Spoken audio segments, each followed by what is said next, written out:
Silakan, satu itu. Jadi itu ada ketetapan, jadi kita areanya baru wilayah Jawa Barat. Nah, kemudian berdasarkan evaluasi di lapangan, bahwa kendala dari sertifikasi halal itu yang reguler ternyata banyak pelaku usaha belum memiliki penyelia. Ya, jadi banyak pelaku usaha yang belum memiliki penyelia. Nah, pada akhirnya mereka merekrut para bukan penyelia, jadi orang-orang yang tidak memiliki kapasitas pengalaman dalam proses pendampingan sertifikasi halal. Ya, jadi pada akhirnya ketika dilakukan proses pemeriksaan, itu ternyata di lapangan banyak masalah. Ya, jadi tidak paham sistem, kemudian tidak paham proses dan sebagainya. Nah, oleh karena itu di wilayah Jawa Barat yang para pelaku usaha itu sudah banyak yang mendaftar kepada kami. Nah, tentu tidak mungkin LPH UIN Bandung yang memeriksa sekaligus juga yang melakukan pendampingan. Nah, itu bisa menimbulkan konflik interest. Nah, jadi kami berharap bahwa pengalaman Bapak Ibu dalam mendampingi sertifikasi halal yang clear, karena kurang lebih hampir sama, ya, kemiripannya sangat tinggi sekali antara yang self declare dan reguler. Nah, perbedaannya hanya di dokumen saja yang SCPH-nya itu, ya. Nah, tapi yang lainnya relatif hampir sama. Nah, oleh karena itu Bapak Ibu kami harapkan bisa mengisi ruang-ruang itu. Nah, ketika Bapak Ibu menjadi penyelia halal, jadi Bapak Ibu bukan lagi sebagai pendamping PPH untuk yang reguler itu. Tetapi Ibu Bapak itu adalah sebagai orang internal dari perusahaan itu yang memandu, mendampingi, membimbing, ya, memanage, ya, mengatur dan juga mengelola bagaimana sistem jaminan produk halal itu bisa berjalan. Makanya yang paling ideal itu sebenarnya penyelia halal itu adalah seleksi perusahaan, ya, sebagai pegawai tetap. Nah, tetapi karena Bapak Ibu itu memiliki kesibukan yang cukup tinggi sebagai pendamping dan sebagainya, nah tentunya itu tinggal dikomunikasikan saja. Yang jelas Bapak Ibu bertanggung jawab terhadap QC, quality control, terhadap kehalalan produk pada perusahaan tersebut. Nah, yang kedua dalam proses audit, Bapak Ibu harus ketika para perusahaan ini membutuhkan para penyelia halal, nah rata-rata yang direkrut itu tidak memiliki sertifikat pelatihan. Nah, padahal penyelia halal ini bersifat wajib, yang self declare saja harus memiliki penyelia halal, apalagi yang reguler. Nah, bukti kompetensi penyelia halal ini salah satunya dibuktikan dengan sertifikat pelatihan. Nah, oleh karena itu kami memberikan informasi ini supaya para pendamping PPH bisa mengambil peran. Nah, bagaimana kalau misalnya perusahaan itu punya penyelia halal, tetapi tidak mampu melakukan pekerjaan pengurusan sertifikat halal dengan baik? Ini juga terjadi di lapangan. Jadi ada klien yang datang ke kami, kemudian kami sarankan buat memiliki penyelia halal. Nah, setelah itu mereka mengirim. Nah, ketika mereka mengirim pelatihan penyelia halal, ternyata penyelia halal pasca pelatihan juga ternyata bingung. Saya nggak ngerti juga ini. Ya, mereka bingung langkah-langkah apa yang harus dikerjakan. Ya, dan akhirnya tidak berjalan sertifikasi halalnya.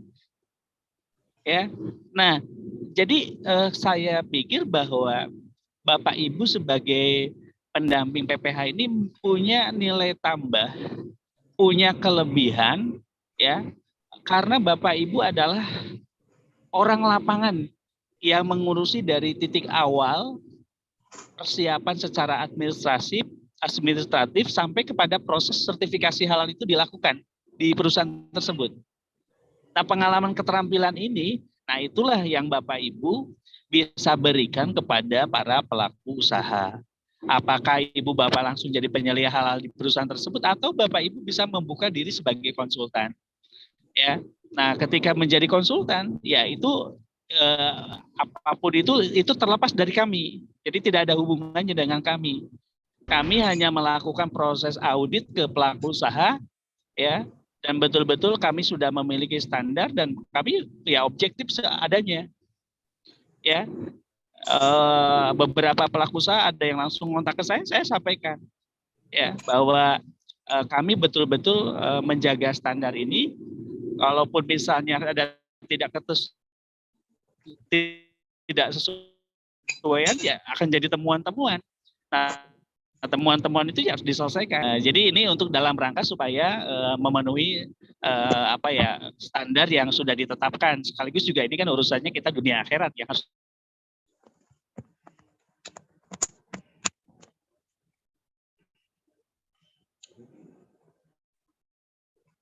dijaga, gitu ya.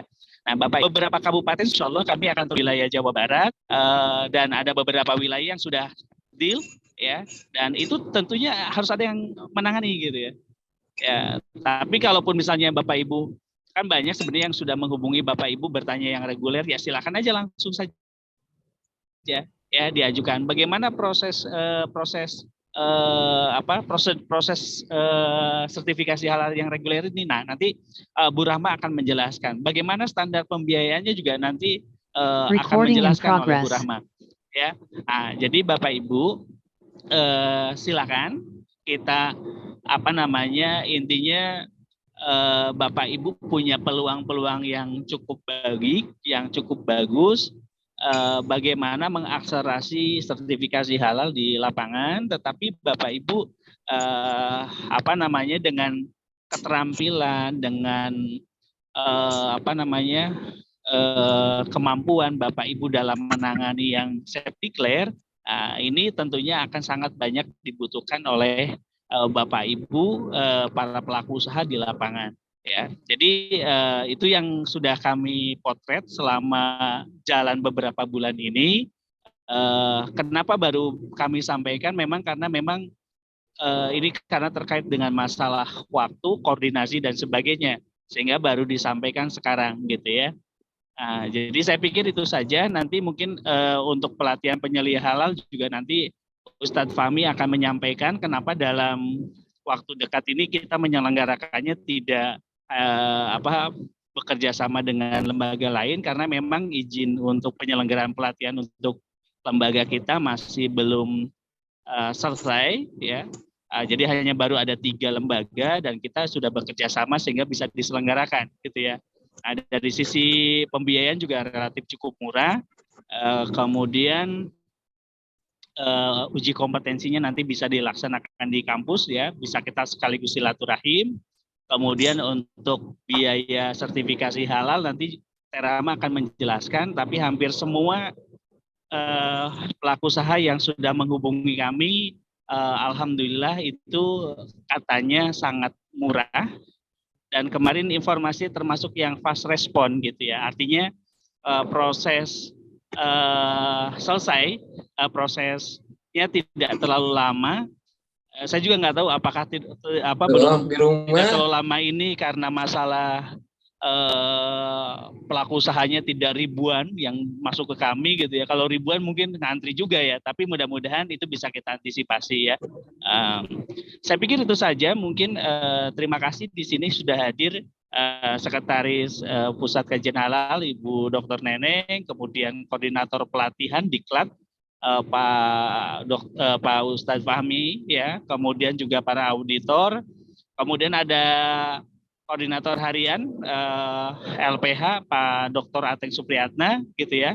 Ada koordinator audit Pak Bu Nur, ya, dan sebagainya, ya, dan para auditor yang hadir di kesempatan hari ini. Saya pikir itu saja sebagai pemantik untuk diskusi di pagi hari ini. Nanti mungkin secara teknis bagaimana proses sertifikasi halalnya, alurnya nanti dijelaskan oleh Bu Rahma. Kemudian untuk pelatihan nanti Ustadz Fahmi mungkin akan menyampaikan, gitu ya. Dan saya juga ucapkan terima kasih